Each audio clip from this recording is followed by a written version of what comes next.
Assalamualaikum warahmatullahi wabarakatuh. Bismillahirrahmanirrahim. Alhamdulillahirabbil alamin wa bihi nasta'in.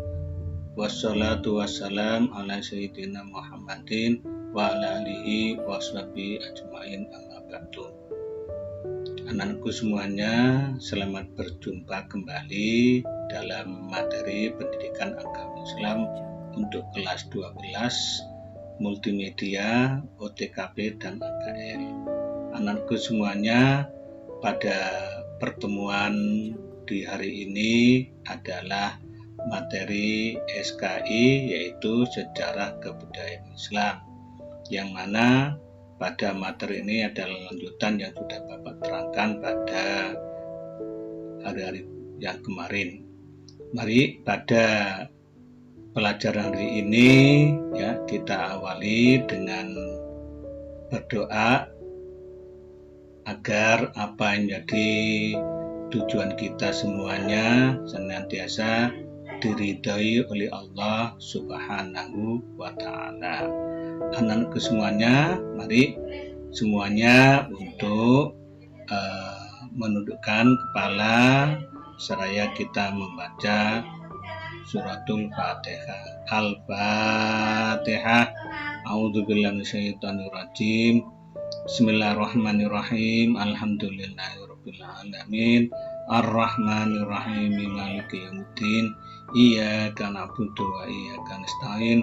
Ihdinas siratal mustaqim, siratal ladzina an'amta 'alaihim ghairil maghdubi 'alaihim waladdallin. Amin.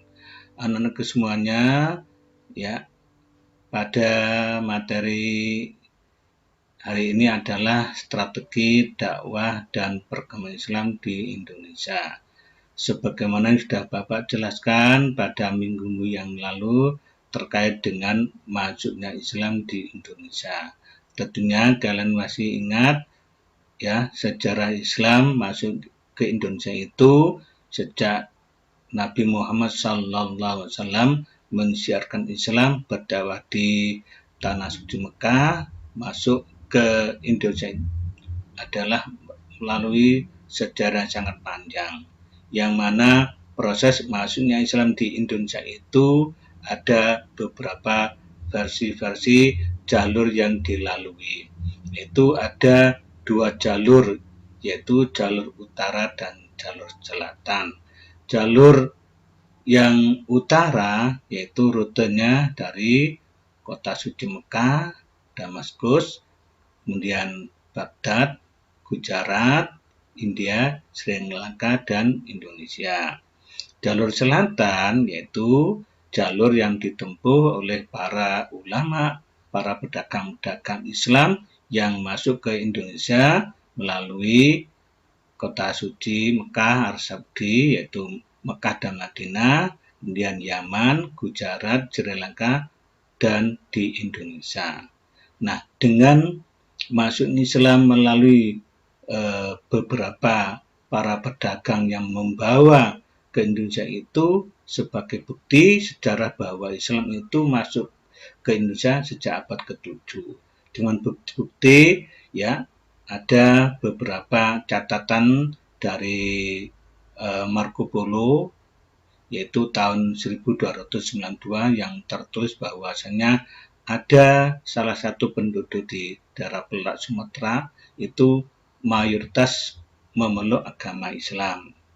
Juga dibuktikan lagi terdapat makam tahun 1297 adalah ada seorang Muslim yang bernama Ali As-Soleh.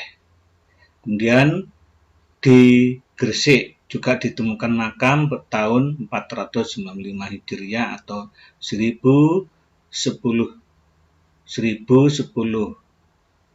Masehi, seorang muslimah Fatimah binti Maimun. Bahkan juga Profesor Hamka menyimpulkan berdasarkan penelitian bahwasanya Islam berkembang di Indonesia itu berasal dari Arab yang dibawa oleh para pedagang.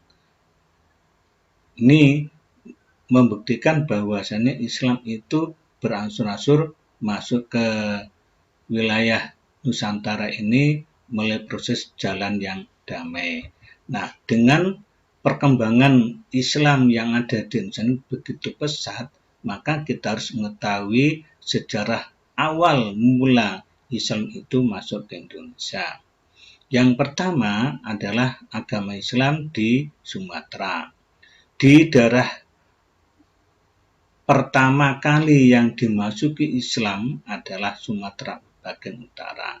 Di sana terletak di tepi Selat Malaka, tempat lalu lintasnya kapal-kapal dagang dari India ke Cina. Para pedagang tinggal cukup lama di sana. Bahkan banyak yang menikah dengan wanita-wanita pribumi yang kemudian membentuk keluarga Muslim. Juga para pedagang tidak hanya dakwah kepada rakyat saja, mereka juga berdakwah kepada raja-raja yang ada di daerah tersebut sepanjang Sumatera Utara. Puncak penyebaran Islam yang ada di Sumatera itu adalah dengan berdirinya kerajaan Islam yang pertama yang disebut dengan Kerajaan Samudra Pasai tahun 1297 Masehi yang kemudian dikenal dengan sebutan Serambi Mekah. Nah, agama Islam juga berkembang di Pulau Jawa. Agama Islam masuk ke Pulau Jawa itu diperkirakan pada abad ke-12 Masehi yang dibawa oleh para pedagang Arab dan para mubalik dari Pasai, yang mana ditemukan bukti sejarah adanya makam Islam, yaitu makam Siti Fatimah binti Maimun di Larang Gresik yang wafat tahun 1102 Masehi, yang dapat dijadikan patokan datangnya Islam di Jawa itu di daerah pesisir utara Jawa Timur. Abad ke-13 hingga abad-abad berikutnya banyak menyimpan bukti bahwa Islam itu sudah tersebar di Jawa. Tidak hanya menyentuh kalangan rakyat biasa, bahkan raja pun banyak yang memeluk agama Islam. Ditemukan bukti nisan makam Muslim yang ada di Trowulan yang letaknya di dekat komplek makam para bangsawan Kerajaan Mojopahit. Begitu pula pada masa-masa penyebaran Islam di Jawa dilakukan oleh para ulama-ulama, para mubalik yang kemudian terkenal dengan sebutan Wali Songo. Seperti apa? Ya, seperti inilah ya, Wali Songo, ya, gambaran Wali Songo, ya, yang terdiri dari Sunan Ampel, Sunan Gresik, Sunan Bonang, Sunan Derajat, Sunan Giri, Sunan Gunung Jati, Sunan Kudus, Sunan Kalijogo, Sunan Muria. Tentunya anak-anak harus hafal Wali Songo yang ada di Pulau Jawa ini. Nah, kemudian agama Islam yang ada di Sulawesi. Pulau Sulawesi sejak abad ke-15 menurut berita Tontris sudah didatangi oleh para pedagang Muslim dari Sumatera. Kerajaan besar yang terkenal dan akhirnya menjadi kerajaan Islam adalah Gorontalo. Perubahan menjadi kerajaan Islam ini berkat jasa dari Datuk Ribandang dan Datuk Sulaiman yang intensif menyebarkan Islam sampai Raja Goa yang bernama Karaeng Tonigalo, yang mana masuk Islam dan berganti nama menjadi Sultan Alauddin. Setelah menjadi kerajaan Islam, Kerajaan Goa intensif melakukan penaklukan kerajaan-kerajaan yang ada di sekitarnya dan mendapatkan hasil yang gemilang. Sejak itulah Goa menjadi tempatnya transit yang ramai dikunjungi dari berbagai mancanegara. Yang keempat, agama Islam di Kalimantan. Sebelum Islam masuk ke Kalimantan, dulu ada kerajaan yang bercorak Hindu sudah banyak dan berpusat di daerah Dwipa, Daha, dan Kahuripan. Kerajaan Daha sepeninggal Maharaja Sukarama terjadi polemik keluarga. Siapa yang berhak menjadi raja antara Pangeran Temenggung dan Pangeran Samudra.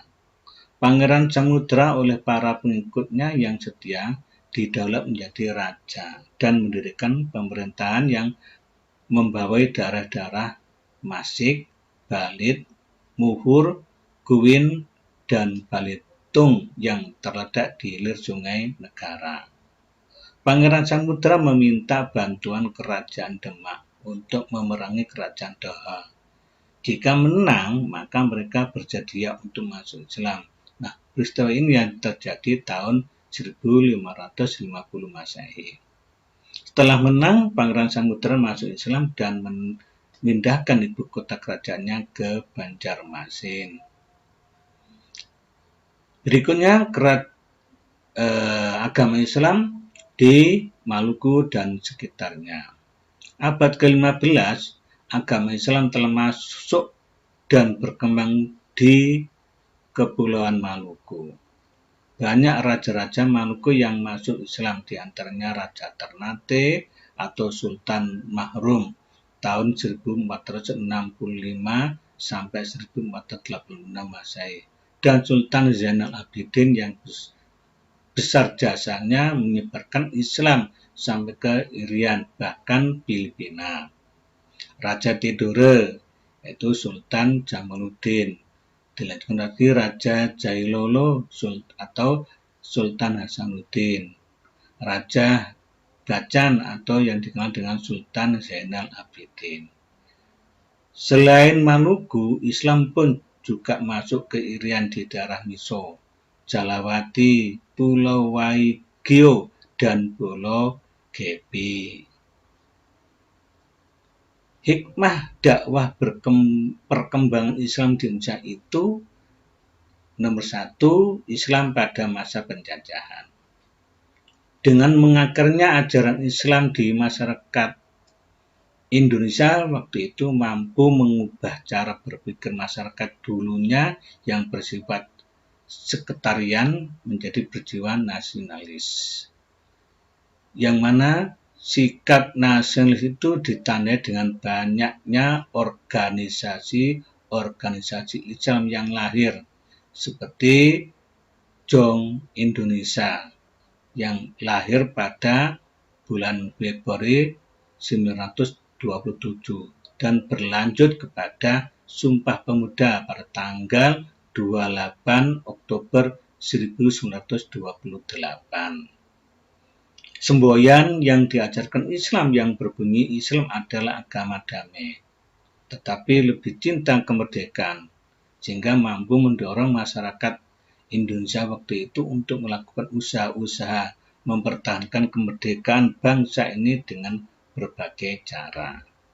Masyarakat Islam menyadari dengan membela negara dan mempertahankan kebudayaan itu sama dengan jihad fisabilillah, yang dengan jihad inilah maka kemerdekaan sehingga bisa diraih.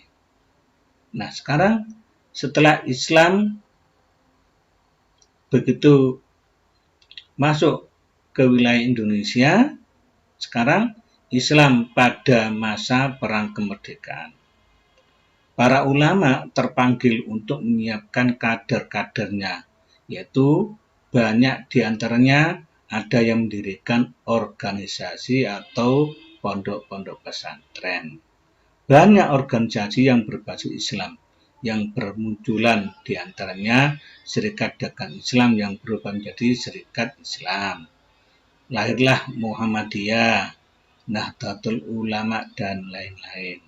Ada juga yang mendirikan pondok pesantren. Para kadernya dididik dengan pengetahuan agama yang menggunakan kitab bahasa Arab yang tidak berharokat atau yang dikenal dengan kitab kuning. Islam pada masa pembangunan. Pada masa pembangunan, Islam bertambah semakin meluas, melakukan usaha-usaha agar masyarakat Indonesia berilmu pengetahuan tinggi, berbudi luhur dan bertakwa kepada Allah Subhanahu wa Ta'ala. dengan cara mendirikan aman usaha yang berbasis